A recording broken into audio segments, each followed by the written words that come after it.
seeking a negotiated settlement with the Trump administration. At this moment in time, Tehran is hopeful President Trump will be defeated in November and that the next American administration will return to the 2015 nuclear deal. But the Iranian leaders are otherwise doing little to demonstrate how US-Iran relations can enter a new phase, even if Trump is defeated in November. In fact, the opposite is happening. The almost 81-year-old supreme leader of Iran, Ayatollah Ali Khamenei, is busy engineering his succession, and it appears that he has judged that any compromises with Washington can undermine his plans. That plan is to pass the torch to someone who shares his ideological agenda, which is inherently anti-American. The fact is that outside of the nuclear issue, a host of other disagreements keep US and Iran apart, a hard reality that has been in place since the Iranian Revolution of 1979. Some of the questions that we need to answer today, hopefully, is how did the Trump administration misread the Iranian leadership's nuclear and regional policy calculations? And what lessons can a Biden presidency draw as it looks to construct its Iran policy agenda? And can Republicans and Democrats agree on an Iran policy that can be pursued irrespective of who is in the White House? Today, we'll learn by hearing from an outstanding panel of experts who will discuss Washington's options in regards to Iran. I will introduce the panelists in the order they will speak. First, I'm pleased to welcome Suzanne Dimaggio. Suzanne is a senior fellow at Carnegie Endowment for International Peace and also the chairman at the Quincy Institute. Next, we have Ilan Goldenberg. Ilan is a senior fellow and director of the Middle East Security Program at the Center for a New American Security. Finally, and not least, we have Corey Shake. Corey is Director of Foreign and Defense Policy Studies at the American Enterprise Institute, also here in Washington. I look forward to taking audience questions through Zoom's Q&A feature, which you can find on your screens. For those calling in by phone or watching our panel on the live stream, you can ask a question on Twitter, #MEIEvents, or email events@mei.edu. If you have any technical issues, please send your emails to events@mei.edu. Feel free to ask a question anytime throughout the panel. I'll look for them and I'll factor in as many as I can. And with that, let's begin. Suzanne, I wanted to start with you, if that's okay. I was looking at the latest news and we have President Hassan Rouhani having 15 months left in office. The idea of gradual political reform in Iran is pretty much dead. The hardliners are grabbing power at every turn possible. You had a new Iranian parliament, for whatever that's worth, starting last week. The new head, the speaker of the parliament, Mohammad Baqir Ghalibaf, is a Revolutionary Guards commander, a loyalist of the supreme leader, and someone who started off by saying no compromises with the Americans and any negotiation with Washington would be naive. And then on the other hand, you have Ayatollah Khamenei, who in his speech at the end of Ramadan talks about Qasem Soleimani's legacy and why it's important to continue to export the revolution, if you will. And he started speaking about concepts that are frightening, to be honest, such as the holy struggle. With that very cynical view that I just put out there, give us some sense of hope. Is it possible to have a nuclear deal 2.0 going forward? Love to hear your thoughts. Floor is yours. Thank you. Well, let me thank you, Alex, and your colleagues at Middle East Institute for inviting me today. I'm really glad to be here and talk about something like Iran. I think, you know, as we look, if a Biden administration comes into office in January, there's no question that it will encounter an Iranian leadership that is very much aggrieved, prideful, risk-averse, and hypersensitive about appearing weak domestically in the region and on the global stage. But even so, you know, given their dire economic situation, the sharp global decline in the demand for oil and crude prices, and the severe impacts of the COVID-19 pandemic, the Iranians have been preparing for reopening talks with the new US administration. They've been thinking through various options for US reentry to the JCPOA and the methods and timings for their own full return to compliance. So they will be looking for ways to quickly engage if the US and the new administration hits the right notes, both publicly and privately. Of course, they're very eager for sanctions relief. They're very eager to get back to January 19th, 2017, but not just on any terms. So an incoming Biden administration will have a small window of opportunity to de-escalate tensions, to revitalize diplomacy prior to what you just mentioned, Iran's presidential election in May. This is Rouhani's final term. The elections are in May, and widely believed that a hardliner will come into power, just as the parliamentary elections shown us this past February. So I think the best approach would likely be a return to the JCPOA, not 2.0, but getting back to the original JCPOA on a compliance for compliance basis, and builds out from there. I mean, when you think about what the Iranians have always said about the JCPOA, senior officials have always called it the floor, not the ceiling of the future of US-Iran relations. So I think getting back to that starting point and then building out a follow-on agreement would be something the Iranians would probably welcome. I know within the Biden administration, there is some debate on whether to get back into the JCPOA on a compliance for compliance basis early, or to use what some see as leverage that's been built by the Trump administration. But I would strongly advise get back into the deal.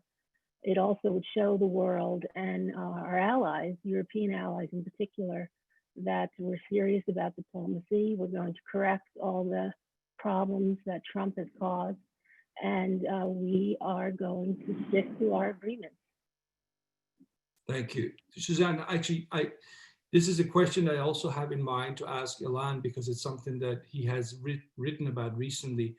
But this is relates to the idea of a small window of opportunity. It could be the 15 months that we talk about. Rouhani will be in place till August of next year, even though the elections are probably going to be May of next year. But yes, given the gravity of, or the sort of long list of issues that need to be resolved, is it the best way of looking at this issue, that you need to do something fast, early, while Rouhani is still in place?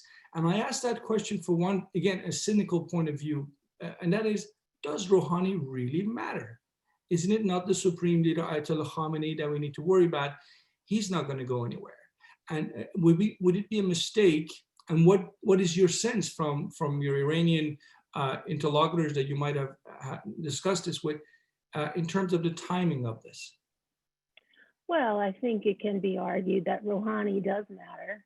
He and his team delivered the JCPOA in the first place.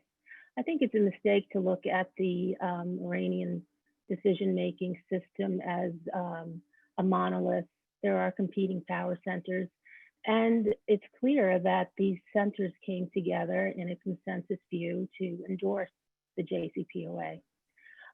So I think if the Biden administration took a strategic approach to reviving diplomacy in the remaining months of Rouhani's presidency, and that would just be from, we'd really have just February through August, it would likely strengthen those in Iran who favor engagement with the US. Since Trump's withdrawal from the deal in May 2018, 2 years now, this group has been steadily and harshly marginalized. I think discordant messaging, a muddled US approach, a hedging would reinforce those conservatives who want to withdraw the Iran from the deal altogether, and monitoring and expel the IAEA, and perhaps even withdraw Iran from the NPT. So the Biden administration's early moves can help shape an atmosphere conducive to restarting diplomacy while denying momentum to the hardliners. And there's a way to lay the groundwork for a good negotiating environment. There's some things that the Biden administration could do early on.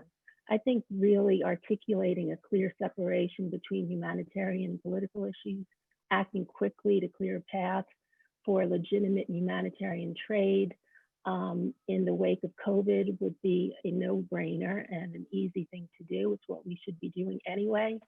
I think rescinding the restrictions preventing Iranian citizens from entering the US is part of an overall reversal of the Trump administration's racist travel ban, what we should be doing anyway. And a lot of private messaging too. The Iranians respond very well to private, quiet diplomacy, not tweets, public diplomacy as much. So this is the course of action I would suggest. Thank you, Suzanne. And you raise a number of issues that are actually part of a new study that Ilan has been working on. I won't reveal too much. He will tell us as much as he wants to. But Ilan, in this new comprehensive study, which I thoroughly enjoyed reading, you have a number of scenarios laid out in terms of what is available for a Trump, re-elected President Trump, or for a Biden presidency. And one of the ideas that you raised is this two parallel track strategy, right? And you say more for more, deal on the nuclear program, but also other regional de-escalation efforts. I hate to be so cynical. I'm sure you're going to convince me.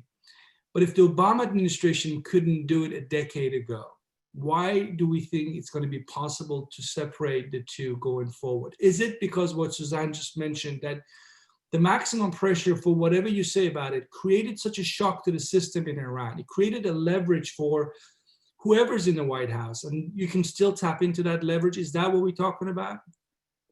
Sure. And thank you, Alex, for having me on MEI. And it's great to be here with Suzanne and Corey. So yeah, just to pick up both on your point and where Suzanne was, I agree on pretty much everything Suzanne said in terms of the reality of going back into the JCPOA and at least the benefits. I do think there's one other option that's being heavily debated. And I should actually also say that whether it's Biden or whether it's Trump, I think there's an opportunity for the US to engage diplomatically at the end of 2020 and into 2021, partially because I think right now the Iranians are so angry with Trump and so frustrated with the Trump administration, they're happy to wait it out. But if they are stuck with Trump for 4 more years, they might look at options to reconsider, getting out of maximum pressure. And so I think whoever it is, there is this opportunity for diplomacy. And I very much agree with Suzanne's idea there that there is that narrow window at the beginning of the year. Because personalities matter in addition to ideology. Yes, the supreme leader is still driving the overall policy, but having people you can negotiate and work with and have personal relationships matter. And like the Rouhani team knows how to do that and has done it and are real professionals on that front, whatever you think of who's driving the overall ideology. So I think there is this window. During this window, I think the one other option is you could go back into the JCPOA. You can also see a scenario where the JCPOA has kind of fallen apart. I mean, it already is crumbling slowly, where you do something simpler, which is simply some partial sanctions relief for some limited, stops on the nuclear program to sort of put things in check, and also agreement on sort of calm for calm in the region. In other words, like this isn't going to be happening while, Saudi oil facilities continue to blow up. And so I think you can see a deal like that as well. And the sort of the benefit to that deal is, there's a real, and this I'm sure Corey will get, there's a real political allergy to the JCPOA and bad feelings about the JCPOA one way or the other from certain regional players, the Israelis, the Saudis, the partisan fight in Washington. And if you can do something that's not the JCPOA, there's a certain reset there that can give you more political space for a long-term strategy. On the other hand, all the benefits Suzanne talked about going into the JCPOA are correct. It gets you the most on the nuclear front. It gets you the most in terms of your European allies. And if you don't believe that there's anything you could do to make the region okay with any kind of US-Iran agreement, then maybe you do that. And so that's a debate that just needs to be had. And I think a lot of it is also going to depend on where the Iranians are and what they want. But I think we should keep both these options open. And frankly, the option of being short of the JCPOA, but doing something like that is precisely what the Trump administration has been exploring for the last couple of years. So it's also something that potentially you could build some bipartisan support around. I mean, things that Emmanuel Macron, the Japanese, and others tried to negotiate. So leave both options open. I would support either, but that's sort of the question. But there is then this longer term question about the region. And what I argue is, Alex, and this gets to your question of why it didn't work before. Before, just setting up a nuclear negotiation with Iran was something we hadn't done, like effectively. Like getting to that nuclear deal took all the energy and thinking of the administration, Obama administration, and in my view, it was a big achievement. And then all the politics around it, people were frankly exhausted. Like they wanted to then move on to tackle the regional issues, but they kind of decided, like Hillary Clinton can deal with that. And that's not at all what happened. And so I think now getting back to whatever that nuclear negotiation is a lot more straightforward, but there's also a recognition that the reason this all collapsed, like I supported the JCPOA, I think it was a mistake to leave it. I think an arms control agreement is in the American interest, but one of the major reasons it all collapsed was all the opposition that came both from the region and then Washington from like not addressing the regional issues. And so you need to have a model that actually addresses that. So what I argue for in this paper, that eventually pieces of which will release publicly, is this first step on the nuclear and calm for calm in the region. Then longer term, an engagement with all of our partners in the region and players, new Iranian government, American government gets settled. And frankly, this could also work for a Trump administration, a longer term regional dialogue that has Iran, key Gulf states, and members of the P5+1 in some format, maybe even expanding to other parts of the region, but really a dialogue that's this big umbrella, but then allows you to also do a lot of smaller, quiet, sort of bilateral negotiations, which is where the real work happens, like not in these big forums where you have like 20 countries sitting around the table. And there's a long set of issues that need to be addressed in a dialogue like that. Agreements on non-intervention, for example, like we won't mess with your politics, you don't mess with ours. Discussions of, missiles, which cannot happen in the nuclear context because the Iranians consistently say it's about our regional security. So let's have it in the context of regional security. Naval de-escalation, discussions on the various civil wars in the region. Like all these things can be on the agenda. These things are going to take years to work out. You don't need to solve all of them to get the deal that then goes with a more sort of agreements on the nuclear front, for example, extension of the sunsets of the JCPOA. But you need to be making progress in parallel on this track. And why I think it could work, first is we haven't really tried it. I don't think the Obama administration ever really tried it. And second is you have this interesting dynamic going on in the Gulf right now, where a lot of the Gulf states are increasingly seeing what this escalation in the region is doing over the past few months, and they're nervous and they're worried, and in some way, and they're reaching out quietly to the Iranians, to try to find different de-escalatory measures. But the U.S. has thus far stood in the way of that or opposed it. Let's actually seize that moment to actually try to bring these characters together and help them. But importantly, it does need to be in this P5+1 format because, the Gulf states will insist on having the US in the room. Iran wants to let's negotiate with the Gulf states. And the Gulf states say, yeah, Iran's much bigger, more powerful. It's just a recipe for Iran dominating the region. So we want the US in the room. Iran says we don't want the US in the room because the US shouldn't even be in the region and is totally uneven-handed. A P5+1 format where you bring in the Russians, you bring in Chinese, Europeans, others, together with the region, creates a top cover where I think Iran and the Gulf states would all be actually willing to sit with each other. And that's why you might need to do it in that way, really to give them the opportunity to start hashing out some of these harder problems. Again, I'll just close with this, not with this dream of fundamentally reforming the region or getting the Iranian government to entirely change its mentality about the world. Like this is about like pragmatic diplomacy and deals that you can cut in the region to de-escalate tensions that all sides can sort of like live with and are interested in. And so if that is your perspective, I think that you can make progress there while also making clear to the Iranians, like if you're going to be totally uncooperative in this space, like don't expect more sanctions relief in the nuclear space. Like these two things are kind of interwoven with each other, not directly. It's not, you have to give up Hezbollah to get anything on the nuclear deal. That's not going to work either. It's kind of this hybrid approach that has some relationship between the two tracks, but it's not entirely, one success on one track is not entirely dependent on success on the other track. Great. Thanks very much, Ilan. I'd love to explore the idea of some of the obstacles in the path for regional dialogue. I'll come back to you on that in the next round. Let me turn to Corey. Corey, I wanted to just hear your kind of reaction to what you've heard so far. One of the things that Ilan just mentioned is the sort of political allergy around JCPOA.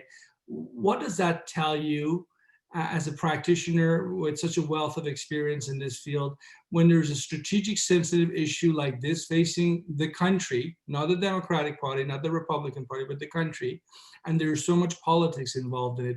What does that tell you? And I guess that's my first question to you. And number two is, as a reaction to what you've heard so far, do you think the US would be better off in a way, if I understood Suzanne correctly, going back to basically JCPOA and then sort of build on it eventually in time, or right away insist that you start fresh, you do something different to broaden the support base in the US?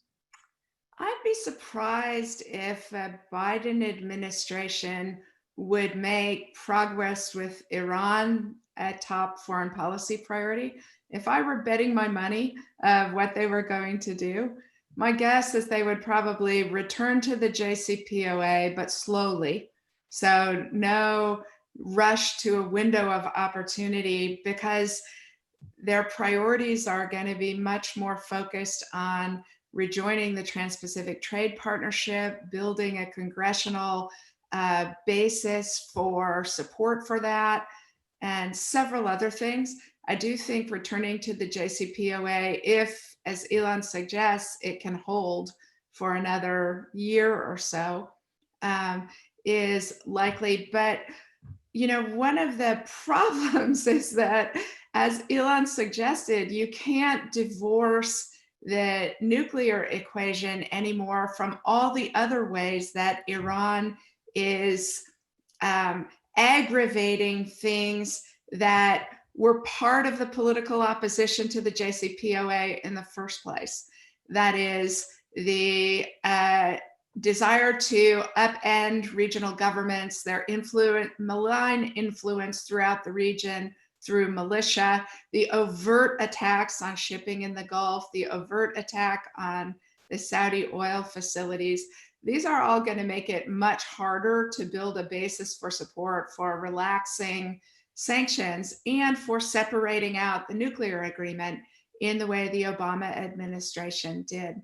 So my guess is that what you will see is a slow return to the JCPOA and a much more difficult challenge than the Obama administration faced, building domestic political support in the US for a just contain Iran's nuclear program, and then we'll deal with everything else.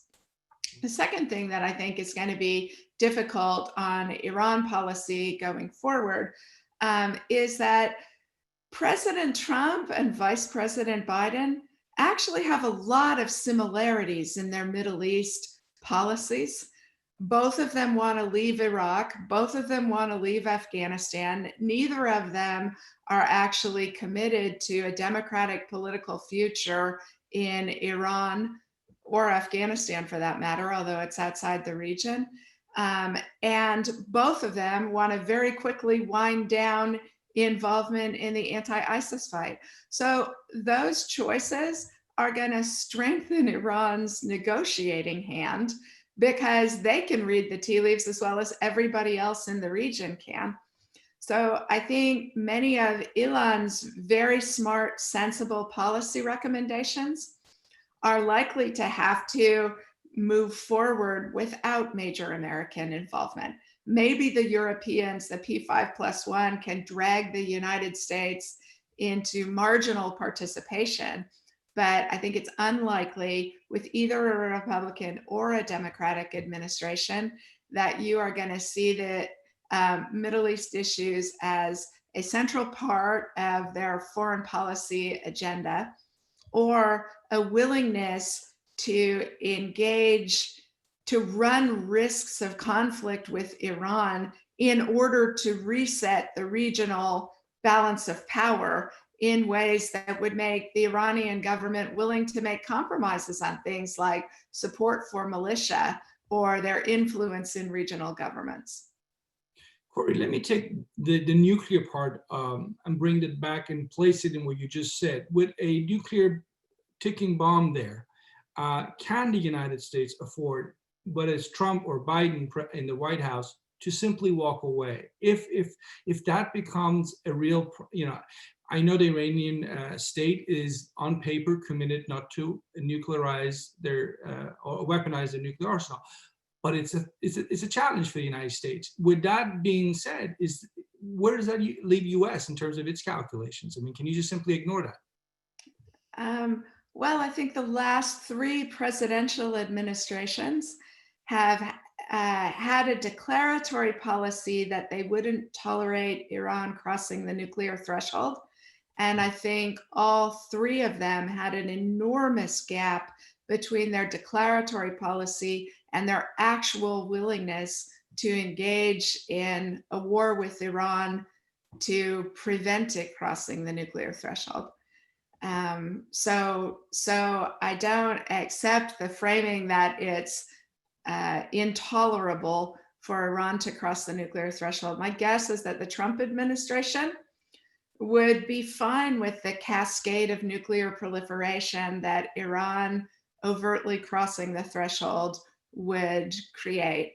I also think the Iranian government is smart enough to create circumstances like the Israelis did, where their nuclear weapons possession is the worst kept secret across the Middle East, because that maximizes their political gains and minimizes the risk of response.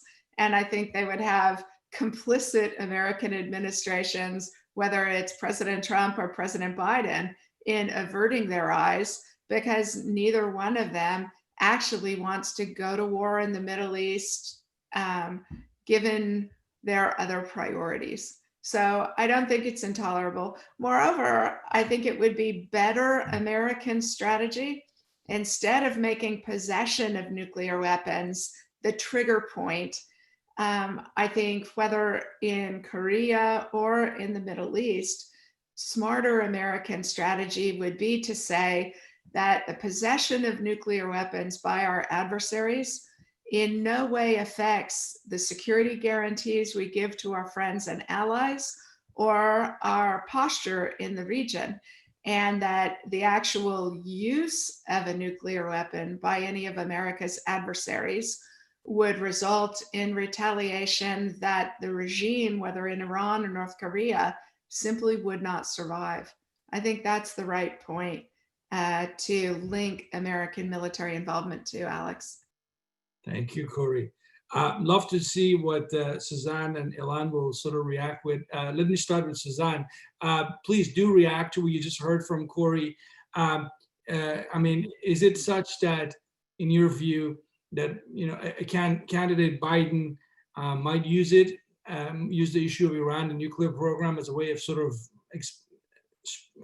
getting more support and voters here? But reality, when he's in the White House, his policy won't be that much different from what we've seen. Is that something that you could see happen?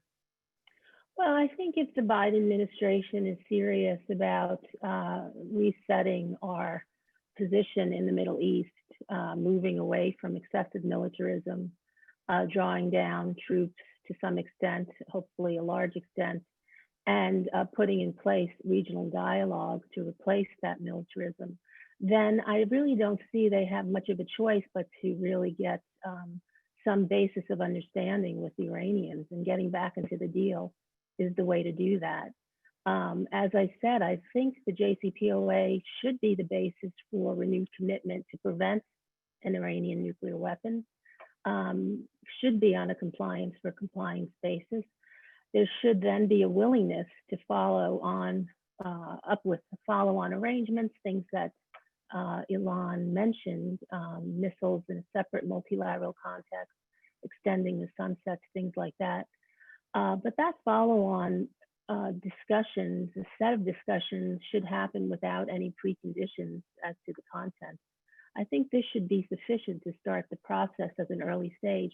There's also a practical matter for getting back into the JCPOA sooner rather than later, and that is to avoid triggering INARA, the Iran Nuclear Agreements Review Act of 2015, which is a bill passed by the Congress, giving Congress the right to review any agreement reached by the P5+1 with Iran. So if you go back to agreement, you don't trigger that, and you can then begin additional negotiations. Beyond that, I think one of the major, when we think of the mistakes that the Trump administration has made with this deal and with Iran and the region more broadly, one of the major fails has been the failure to see the JCPOA and the diplomacy that brought it to fruition as a potential gateway to resetting a failed US policy in the Middle East. Seeing it as a building block of a strategy that better serves American interests in the region, moving us away from the militarism of the past couple of decades. In other words, repositioning us as a stabilizing force in the region instead of a destabilizing force, which we currently are. And maybe it was too much to think. What I'm suggesting is statecraft to really pull back on the hostility with Iran. I know the Trump administration doesn't do statecraft, so that was too much to hope for. There was a carelessness and excessive hubris with this hard-won diplomatic achievement by the Trump administration. A real disdain for diplomacy, not interested in doing or even capable of doing the hard work of diplomacy, and trashing international agreements was a key part of that. And just let me say that I think to broaden the conversation with the Iranians, I think they would be more apt to engage in discussions about the region if a new administration coming in signaled early that it plans to reposition the US as a stabilizing force, as a responsible player in the Middle East. And of course, I think striking a US strategic balance with Saudi Arabia and Iran should be included as part of this new approach. This, of course, would require a major reassessment in US policies towards both Riyadh and Tehran. And that would have to include a big effort to persuade both countries that developing an effective mode of mutual engagement, a modus vivendi, would better serve their interests. So I think in order to do that, we have to get back into the deal to make that case. And then, of course, such an approach could create openings for broader dialogue, whether it's reaching a political settlement in Yemen and beyond, Syria. If we really want to begin a process to draw down our presence in Iraq,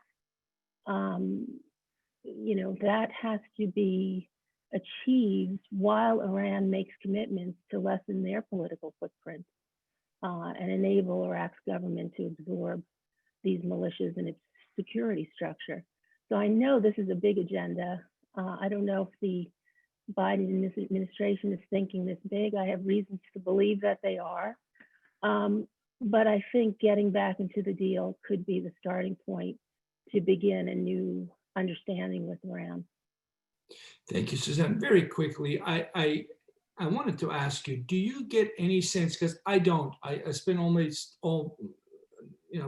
every day following the sort of trends and debate in Tehran, I don't get any sense that anything is being done to prepare the ground to kind of break the taboo around United States and Tehran. The United States remains this sort of boogeyman. Anything that goes wrong in the world is America's fault. And if you listen to what they're saying today about what's happening in this country right now, the glee and the American decline, all the rest of it, I don't know if we should take that seriously. I tend to take it seriously because it's been said for 41 years. And it brings me to my question. Don't you, if you want to be an optimist on this, don't you want to see something being done to prepare the ground, at least for post-Ayatollah Khamenei, So when he leaves this world, that whoever comes in can say, you know what, we are going to finally end the US Embassy siege chapter behind us. I don't see that. I see the opposite. I see the glorification of November 1979. Yes. So I think you're right. There's no outward appearance of that, but there are people thinking about a process. And this is an area where, you know, the Iranians have to take a large part of the blame. You know, when I think of the deal, I see both sides, the US and Iran, committed to a diplomatic process, a very difficult one, to resolving the most pressing issue that we saw as the threat posed by Iran's nuclear program. But neither of us committed to forging a new relationship that ends the very enmities that you're talking about. So this was a purely transactional deal. It was not transformational. You know, the Iranians always said that they wanted to see a few years of the deal working before moving on to other things. And I think this was a strategic blunder on their part. They were so precious with what else they would talk about. In the Joint Commission, there were on the sidelines bilateral discussions on Yemen, of course, Syria, Iraq, but they never really got serious about that. And I think that was a big mistake. And then, of course, Trump withdrew us from the deal, severed that process of discussion before we could really fully test this proposition that you've framed, Alex, of whether we can get to a less contentious US-Iran relationship, not an alliance by any stretch, just less contentious. I don't think it's ever been fully explored what's possible. One lesson for me is when I think back on that time, there are some taboos that should have been broken. It was ridiculous that Obama and Rouhani never met. Of course, Obama wanted to. It was Rouhani that couldn't. It was too politically costly. But in retrospect, they should have probably had that meeting.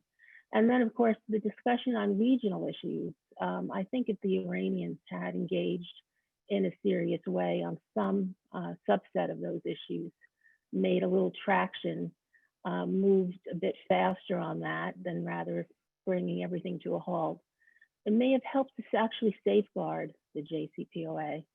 You know, I do blame the Iranians in large part for not making that happen.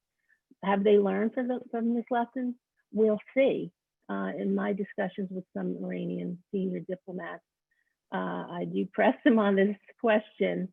You know, I think in retrospect, both sides made mistakes. For the Iranians, this was a big one. Thanks very much, Suzanne. Ilan, we have a question here for you relating to the issue of de-escalation across the region.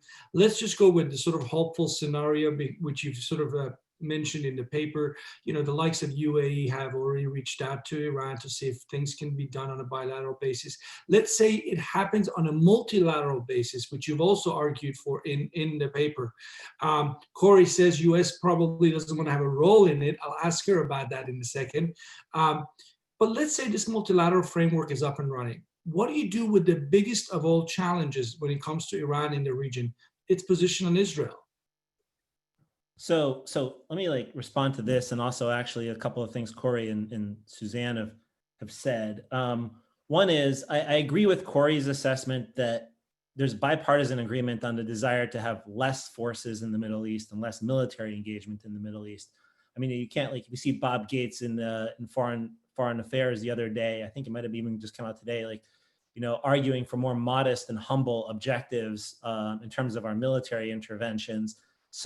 But I'm not sure that you necessarily, well, actually, I'll also say that in the age of COVID-19, I think we may finally be reaching the end of the post 9/11 era where we disproportionately focus on the Middle East and say we're going to focus on East Asia and China and all those things, but then don't. I think we actually are finally pivoting to this moment that, people have been strategically talking about pivoting for 10 years, but I think the American public is finally in their minds pivoting. And so the Middle East is not going to garner the attention it did militarily, but I still think there's a willingness to engage diplomatically with a big effort. I look, for example, at a piece that Jake Sullivan who's obviously like one of Biden's top advisors, had out last week in Foreign Affairs, where he laid out a lot of the same ideas I'm talking about in terms of a regional construct and dialogue. So, I would argue that the Democratic foreign policy sort of community and people around Biden are thinking some military investment, a sustainable military investment, combined with a more serious diplomatic push, the type of which Suzanne is talking about, is something that's entirely viable. In that context, obviously, you have to have more modest diplomatic objectives because you're putting less military tools into the game. You're not going to have the same objectives. And so I would argue for not starting this type of process with the hardest thing, like what do we do about Israel, or even how do we solve Syria? Let me give you a more modest example. Iran funds various separatist groups inside the GCC, groups, for example, Shia militia groups in like Eastern Saudi Arabia that are not going to fundamentally, or in Bahrain, are not going to overthrow these governments, are of limited utility for Iran, but drive the Gulf states absolutely bananas. Similarly, and obviously the Iranians deny this, similarly, there's separatist groups inside of Iran, like let's say the MEK, that again, are never going to overthrow the Iranian regime, are funded at least in part by some of these Gulf states. Everybody denies it, but drive the Iranians absolutely bananas, but have only a limited strategic value for the Gulf states. So rather than going to how do we solve Israel, or how do we solve Lebanon, or even how do we solve Syria, like, why don't you start with an agreement that says, like, we will both stop doing this, which is something actually that's been suggested, in different forms. Now, is it entirely verifiable? No. Will it stop altogether? No. Can an agreement that at least says we're going to pull back on this and start to make some progress there make a difference? I think yes. And so, like, those are the types of pragmatic arrangements you got to start with before you move on to the biggest, hardest issues, while understanding there's going to be lots of disagreement. We're not going to align our strategic interests with Iran tomorrow. Neither are the Gulf states. So that's it. And maybe just one other small technical point in response to something Suzanne talked about in terms of INARA is an interesting element here, right? You have this piece of legislation that ironically, if you go back into the JCPOA, there's no congressional review of a return to the JCPOA, but any new agreement would need to go through congressional review, which sort of makes some of these other deals more difficult to do. So I think that is a big factor. It kind of depends what kind of construction you have. If you have a second-term Trump administration, I think, Democrats will be happy that there's some kind of deal going on with Iran, and Republicans aren't going to stand in the president's way. So that will just sort of, move smoothly. If you have Democratic control of all three of both houses and the presidency, again, that will move quickly because like that piece of legislation requires active opposition by Congress in order to actually come into place. There doesn't have to be a vote. It could just be everybody stays silent and lets the thing move. And so it's a limiting factor in the options available to a future administration, depending on what, especially the Senate looks like. A Republican Senate with a Democratic president probably means an automatic return to the JCPOA because other options won't exist, which ironically will be the one that most antagonizes a Republican Senate and causes you the most headaches on this issue.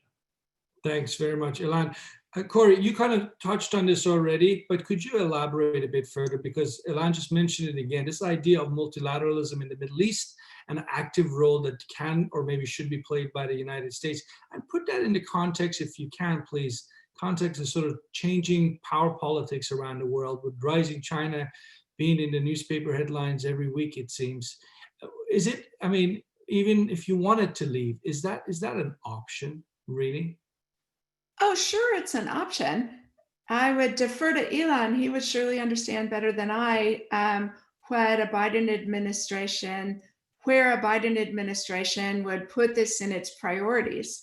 And he mentions a lot of good ideas, but I am skeptical that with the focus of needing to get allies together, needing to get Congress to pass American participation in the Trans-Pacific Trade Partnership, which is going to be a hard sell on both the Democratic and Republican sides, given where we are in not having had real trade adjustment policies for the people that trade hurts in the near term.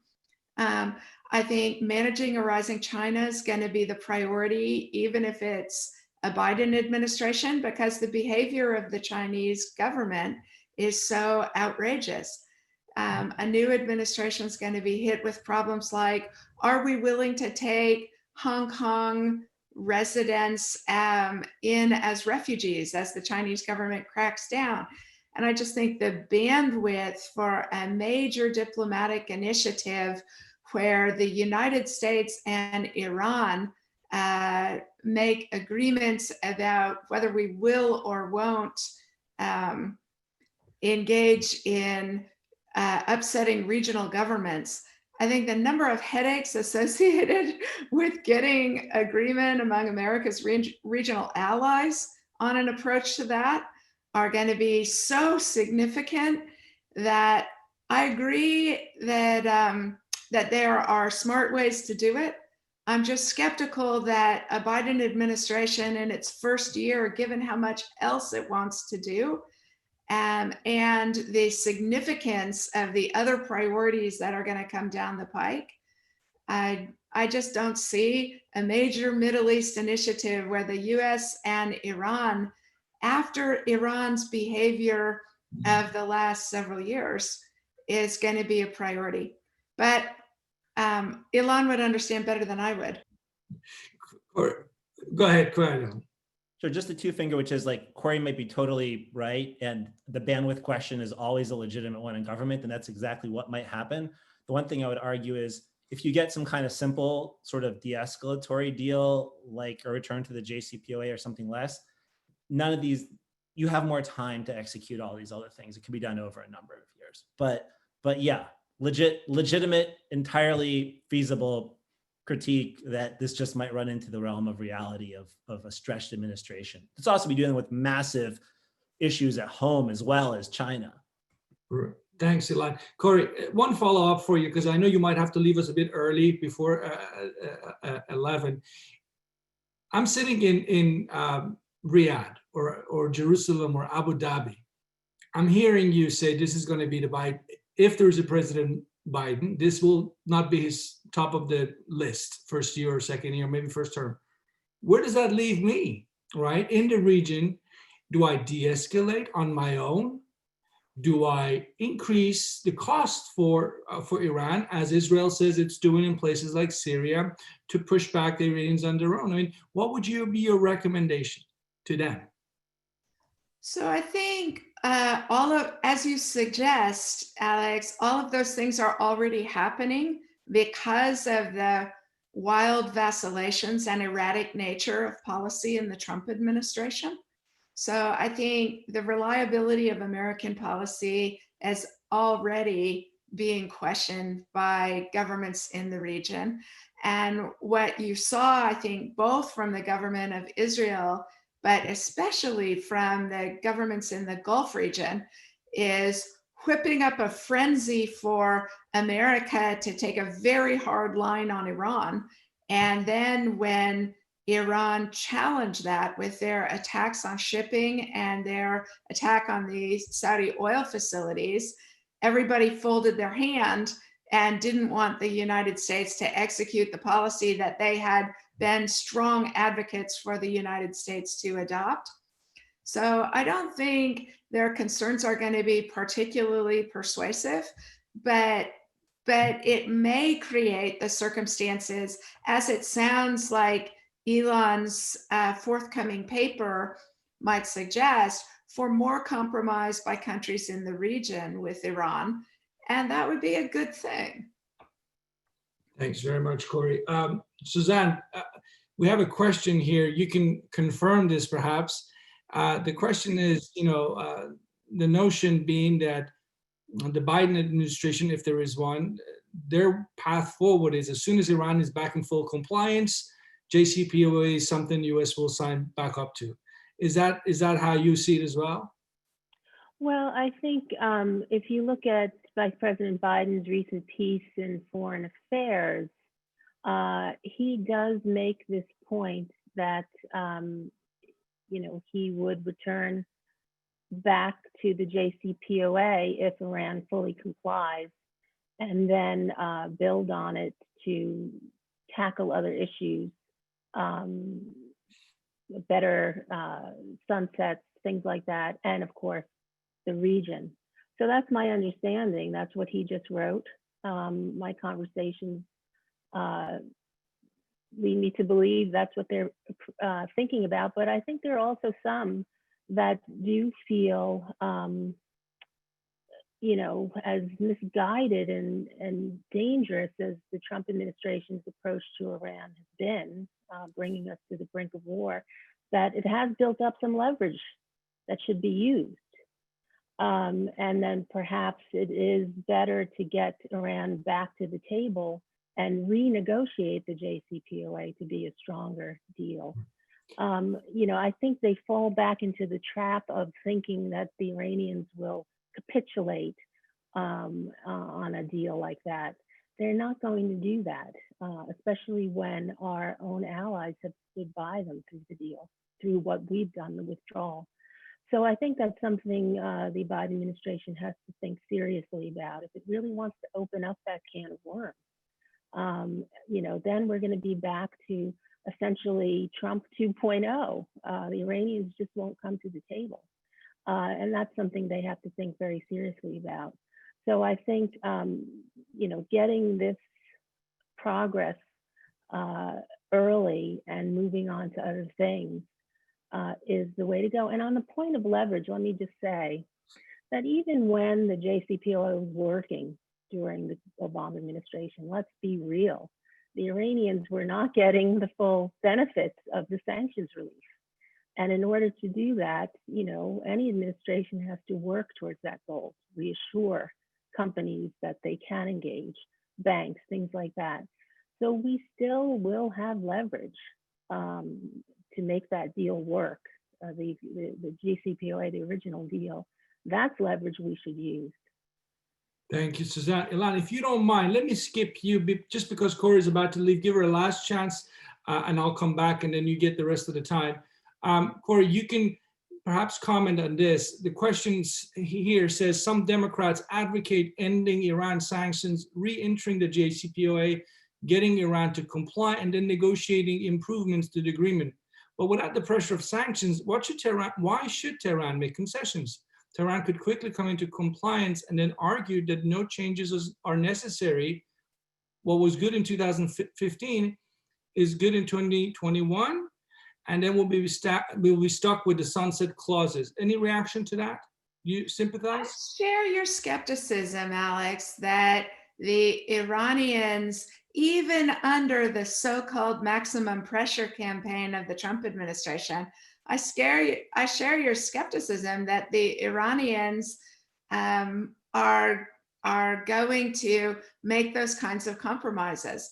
If I were in the government in Tehran, I'd be feeling pretty good at the moment because they're riding out a maximum pressure campaign. The United States looks like the bad guy for leaving the JCPOA. Europeans are mad at us and trying to encourage their own companies to find workarounds that don't leave them subject to dollar hegemony. But European businesses are unwilling to do it. But over time, maybe they can get traction in that regard. So things would look pretty good from Tehran's perspective. I don't see why they make any compromises in the course of this kind of negotiation. And that's where I think it stumbles. Can I have a two-finger, Alex? Yeah, go ahead. I think, if the Iranians are going to give more, we have to test the proposition of what it's going to take to get there. That's the art of diplomacy and negotiation. So, of course, Iran is going to expect additional U.S. concessions on sanctions before it agrees to any additional commitments. And the Biden administration should work out a list of what those concessions are that we would be willing to give and for what. So, for example, the Iranians are going to be looking for a guarantee that the U.S. will not unilaterally withdraw from a renewed JCPOA and reimpose sanctions. I think they deeply regret that they didn't put that mechanism in there in the first place. But also sanctions relief that might be achievable through the removal of some additional US nuclear sanctions.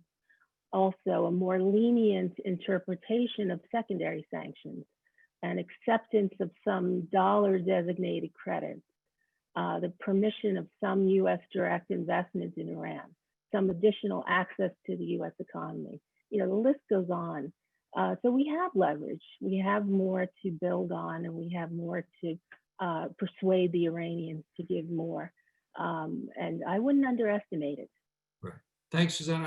I wanted to continue on that and ask Ilan to comment what Suzanne just said, Ilan.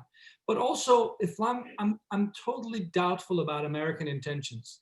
And I go, when we signed the deal in summer of 2015, it didn't really make much of a difference. Sure, we signed some big deals, but by and large, the global business community was still fearful because they still didn't see that green light come out of Washington. In your paper, you talk about Europeans playing a role and others. Perhaps we should bring American businesses into Iran as a way of, I mean, look at it differently, I guess that's what I'm saying. But go ahead and comment on what you've heard.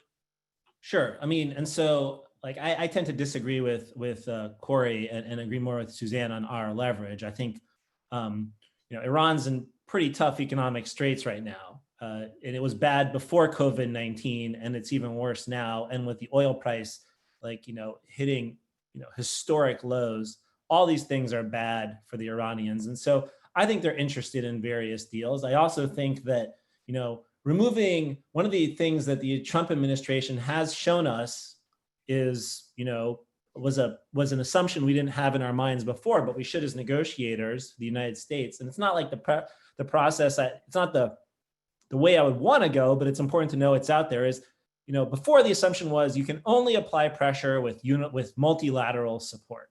The reality is we don't need snapback. We can do snapback all by ourselves. The Trump administration has entirely demonstrated that.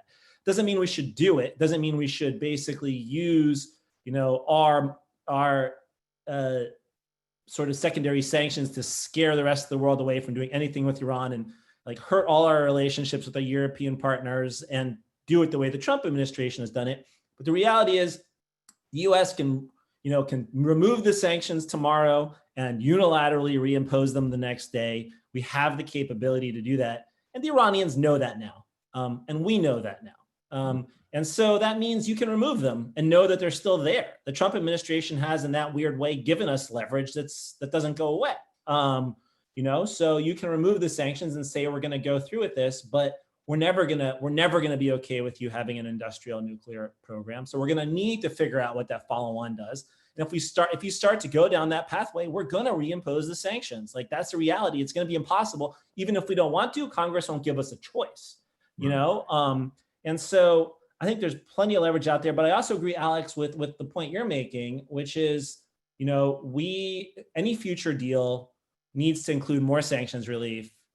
There's more to give to the Iranians, a point Suzanne also made. Part of it does need to be starting to lift parts of the American embargo and actually having direct economic trade between Iran and the United States, because you need to start building a political constituency in this country for actually removing some of the sanctions if you want to make the deal more durable, and just having Boeing out there by itself as the only American company that was doing that the last time, wasn't enough.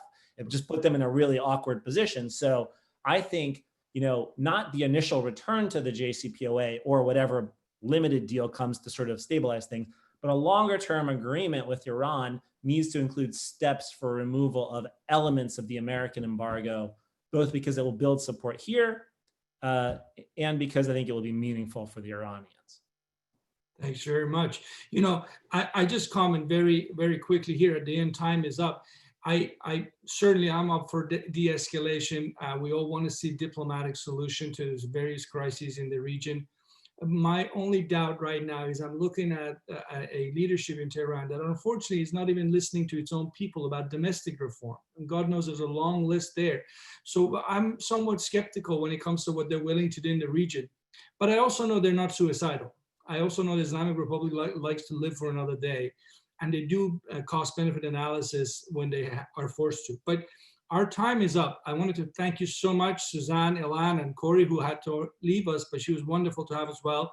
Thank you all for participating today. It was thoroughly enjoyable. I hope you come back. I hope we have another discussion, maybe a Lance paper or one that Suzanne's going to write or something along those lines. Stay safe, stay well, and hopefully see you soon. Thank you again. Thank you, Thank you, Alex. Al. Bye, guys. Bye, everybody.